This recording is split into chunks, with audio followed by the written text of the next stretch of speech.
Visiškai skirtingi kėliniai. Sutinkat su tuo? Pilnai, su Hebrovu dabar pašnekėjom, sako, kad pavargom, žinai. Vienas traumą gavo ir liko vienas keitimas. Nes pirmam kėliniai, man atrodo, geriausias kėlinys ir rungtynės bendrai paėmus buvo pirmas kėlinys. Kamuolys vaikščiai žemais pasais. Viską valdėm antram. Gal tas įvartis, žinai, toksai be ryšio. Psichologiškai paveikė, net nežinau. Sakau, vyras sako, kad pavargom. Gal rimtai pavargom.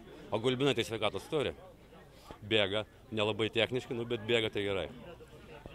Nebuvo baisu, kad po to 1-2 ir po visiškai prarastos iniciatyvos gali baigtis ir dar blogiau? Taip, aš jau galvojau, kad 2-2, kad 2-3 nebūtų, žinai, bet po to prisiminiau, kad išvykai žaidžiam, tai galvojau 2-1 išlaikom ir, kaip sakoma, jiems jau minimum, žinai, pas mus namie reikės 2 mušti.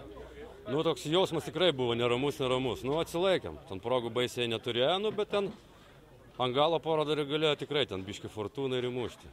Antram kėliniui galima sakyti ir pasisekė biški. Šiaip vertinant visas 80 minučių, buvot geresni ar ne? Tai sakau, 40 minučių buvom, 80. 80? Tada lygus grajus, jeigu 80 minučių. Lygus grajus. Ačiū.